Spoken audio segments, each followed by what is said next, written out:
controversy stirred up by that one word in 2006. One can only shudder at what it must have engendered in 1945.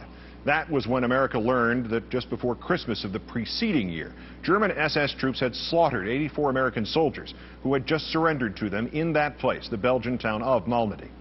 Our third story in the countdown, as promised now, a follow-up on the inversion of the story of Malmedy by Bill O'Reilly of Fox News Channel, who has twice claimed that it was Americans who killed German prisoners there.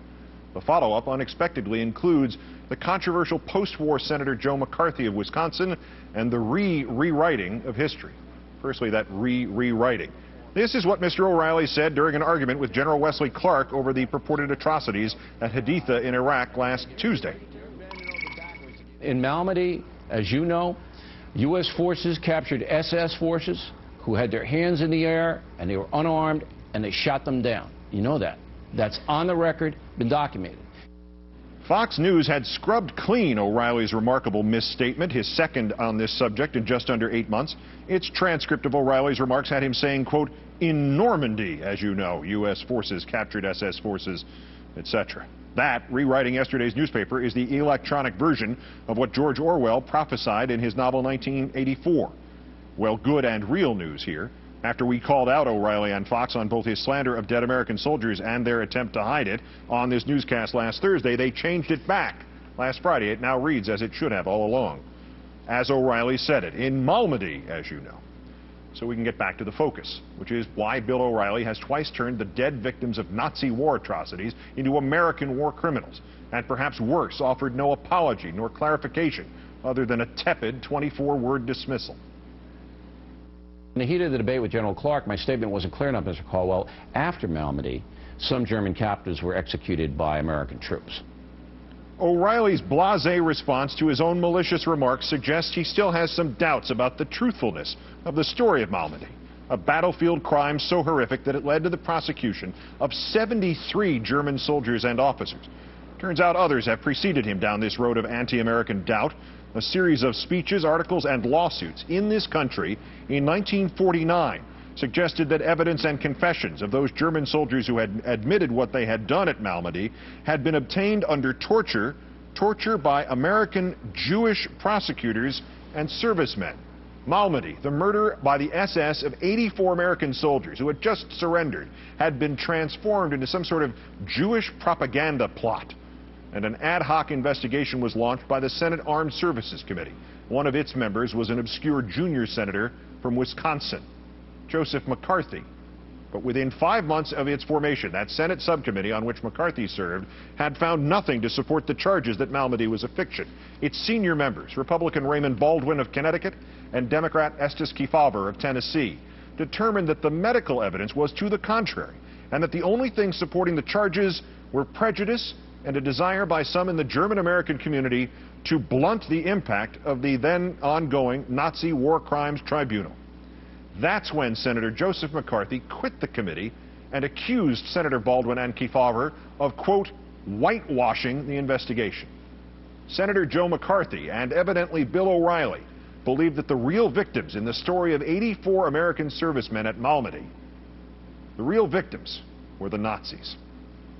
Judging by reaction to just the first part of our coverage last week, I'm not the only person enraged by O'Reilly's twisting of the tragedy of Malmedy and, in the bigger picture, twisting it into some kind of indecipherable defense of what happened, whatever happened, at Haditha. So, too, for one, the executive director of the Iraq and Afghanistan Veterans of America, Paul Rieckhoff, himself an Iraq veteran. Thank you for your time, sir. My pleasure, Keith. I guess that big picture question, however that he screwed up the details, how is Bill O'Reilly, self-described patriot, defending American troops in Iraq by invoking a World War II massacre of any kind? He's not at all. And I think what he's doing is really shameful. I think he needs to step up and accept responsibility for his mistake and stand up in front of the country and say, I apologize, I screwed up, and what I said was not in the best interest of our troops of any generation. This isn't a direct attack on the legacy and the history, the proud history of all the World War II veterans in this country, and I think it's really shameful. To try to twist it into some convoluted argument to dismiss Haditha is really twisted. I think he just needs to be up front about it, say he screwed up, and apologize. That would be the right thing to do. I think we've seen this type of behavior from the president, and we all see where that's gotten us. So I think it's about time somebody stepped up, claimed responsibility for their actions, and just asked for an apology. To the detail of Malmedy and how first 60 years ago Joe McCarthy tried to turn this SS bloodbath into an American war crime, and now how casually Bill O'Reilly has done nearly the same thing. Is that just a bizarre coincidence, or does it underscore a lot of what you have seen among those who are waving the flag the fastest and singing the anthem the loudest relative to how they really feel when it comes right down to it about the troops? What it underscores is a detachment. He dismissed General Clark, he dismissed his history, and I think we all understand how high the stakes are with regard to the allegations at Haditha. We need people to get down to facts. We need people to trust people like General Clark, who've got extensive experience. He's a four-star general.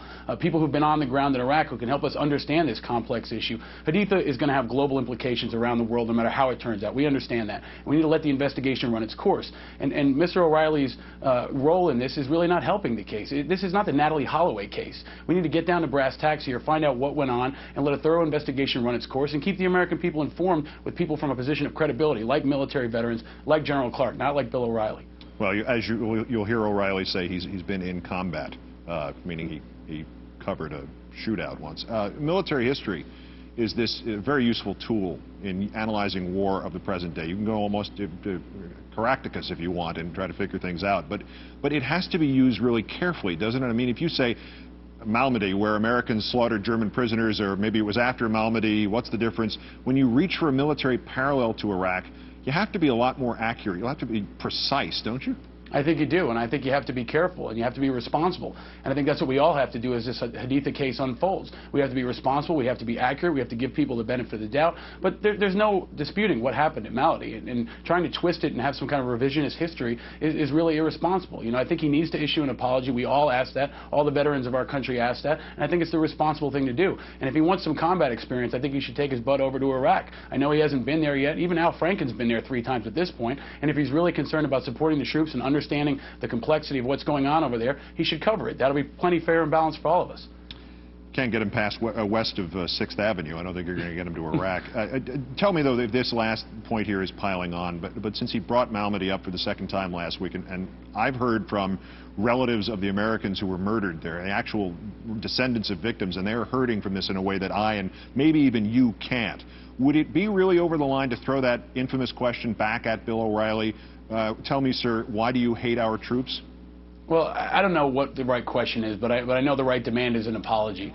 And I think that he owes that to all our troops, and he especially owes that to the World War II generation. My grandfather served in World War II, and I know how proud of his service he was, and we all know how difficult that time was. And I think he owes them an apology. It's the responsible thing to do. And if he really supports the troops, he should support the veterans and listen to what they have to say and understand history and be responsible and be accurate. That's the best way to support our troops, is to be accurate and understanding in the way you represent the coverage of this war and our understanding of it.